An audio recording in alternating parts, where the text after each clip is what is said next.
Bueno chicos, en el siguiente video vamos a conocer sobre el plano cartesiano, movimientos en el plano, congruencia y semejanza. Empecemos con el plano cartesiano. Como lo pueden ver, bueno, un plano cartesiano es un gráfico formado por dos rectas numéricas perpendiculares entre sí, llamadas ejes. ¿Pero qué son las rectas numéricas, profe? Recordemos que las rectas numéricas, como esta de acá, son aquellas líneas en las cuales se ubican números, ¿listo? Ya sean positivos o negativos. ¿Y qué pasa con esas rectas numéricas? Pues son perpendiculares entre sí, es decir, al cortarse forman cuatro ángulos de 90 grados, ¿listo? O ángulos rectos. Y el punto donde se corta se llama punto cero u origen, ¿listo? Pero ¿qué pasa? Un plano cartesiano está conformado por cuatro cuadrantes, primer cuadrante, segundo cuadrante, tercer cuadrante, cuarto cuadrante. Pero nosotros no vamos a abordar o vamos a profundizarnos en este primer cuadrante de acá, que es donde se ubican los números naturales que son con los que nosotros estamos trabajando. ¿Listo? Vamos a continuar por acá. Entonces, ya en la siguiente diapositiva, pues nos hablan un poco mejor de eso y dice, podemos trabajar con un cuadrante del plano, en este caso está conformado pues por dos semirectas. ¿Qué pasa? En el primer cuadrante, pues como lo estaba diciendo, están ubicados los números naturales. En este caso, por ejemplo, nos muestra la ubicación de los números desde el 1 hasta el 9. Esta flecha indicaría que continúa. ¿Listo? Lo mismo pasa en este eje vertical. Entonces, otra cosa que también podemos encontrar en el plano cartesiano son ejes, dos ejes o dos rectas numéricas. Estas rectas numéricas se llaman ejes. En este caso, este de acá, su nombre es eje horizontal y esta recta numérica corresponde al eje vertical. Y aquí encontramos el punto que es donde ellas se están cortando. ¿Listo? Pero ¿qué pasa? En un plano cartesiano, o el fin del plano cartesiano, es ubicar coordenadas o puntos, tal como lo vemos en el siguiente ejemplo. En este plano cartesiano se ubican tres puntos, pues en un plano cartesiano a cada punto le corresponde una coordenada. Una coordenada es una pareja de números, como las vemos por aquí abajito. Ya vamos a profundizar un poco de eso.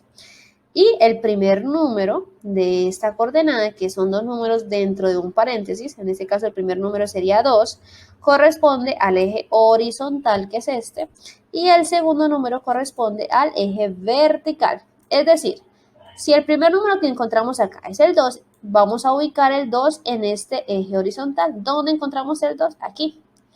¿Listo? 0, 1, 2. Y si mi 4 está en mi eje vertical, debo estar en el número 4 respecto al eje vertical. Entonces, empecé acá, listo, 2 del eje horizontal. Y debo estar en el punto 4, en el número 4 del eje vertical. ¿Dónde está el número 4 acá? Entonces, si estoy aquí, subo 4. 1, 2, 3, 4. Encontré mi manzana. Lo mismo con la pera. Tenemos esta coordenada. Recordemos que el primer número corresponde al eje horizontal. Entonces, estoy aquí en mi origen. 1, 2, 3, 4, 5. Y mi eje vertical corresponde también al número 5. Entonces, me ubico en el número 5 del eje vertical. Entonces, 1, 2, 3, 4, 5. Lo tenemos acá. Y lo mismo con la naranja. Me ubico primero el primer número. El número 1 es 7. En este caso, el primer número es 7. Entonces, 1, 2, 3, 4, 5, 6, 7. Y en el eje vertical deben ser dos unidades, 1 y 2. ¿Listo? 7 por acá, 2 por acá. ¿Listo? Muy bien. Entonces, ahora vamos a abordar el siguiente tema, o la siguiente definición, que corresponde a la simetría. Una figura es simétrica si podemos encontrar una línea imaginaria que la corte en dos partes iguales, exactamente iguales.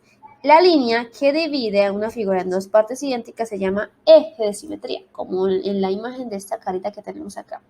Como esta carita se divide en dos partes iguales, en este caso, a partir de este eje de simetría, podemos encontrar las dos partes iguales que encontramos en esta carita feliz. Entonces, como esta carita feliz tiene un eje de simetría, entonces podemos encontrar dos partes iguales de esta figura.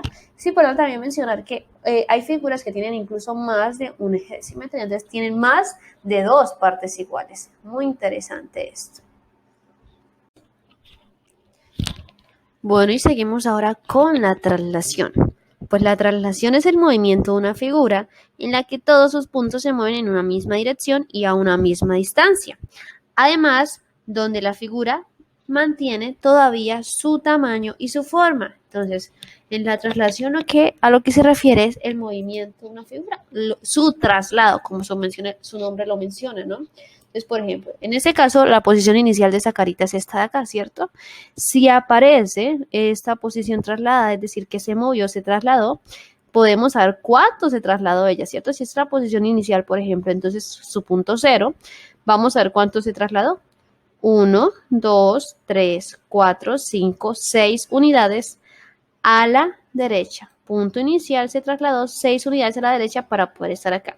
Como podemos ver, su forma, su tamaño se mantiene. En la traslación no significa cambio de forma, sino cambio de posición. ¿Listo? Muy bien. Aquí tenemos otra. Y es la rotación. ¿Pero a qué se refiere la rotación? En este caso es un movimiento o un giro de una figura plana alrededor de un punto llamado centro de rotación y con un ángulo de giro. La figura rotada no cambia tampoco sus características, es decir, su forma y su tamaño se mantienen al igual que el de la traslación. En una rotación se debe indicar el punto fijo, ¿listo? O el punto llamado centro, sobre el cual se va a efectuar el sentido del giro y la amplitud del giro. Entonces, ¿qué pasa con la rotación? Esa es la que me indica hacia dónde va a rotarse, no trasladarse, no simplemente moverse, sino rotarse. Va a girar la figura alrededor de un punto cualquiera. En este caso, como lo podemos ver en este ejemplo, la posición inicial de esa figura tenía como un punto fijo o un punto centro, este es el punto rojo de acá, como lo podemos ver. ¿Y cómo llegó esta misma figura a este sentido? ¿Cómo llegó a esto? Pues rotando 90 grados a la derecha. ¿Alrededor de quién? Alrededor de este punto. Entonces, si la figura la rotamos, va a llegar a tener su misma forma, su mismo tamaño, pero rotada 90 grados a la derecha, el cual sería esta su posición final. ¿Listo? Luego de haber rotado 90 grados a la derecha. Ahora tenemos movimientos en el plano, la reflexión. En este caso, la reflexión es un movimiento cuyo resultado es una imagen invertida de la figura inicial respecto al eje de reflexión.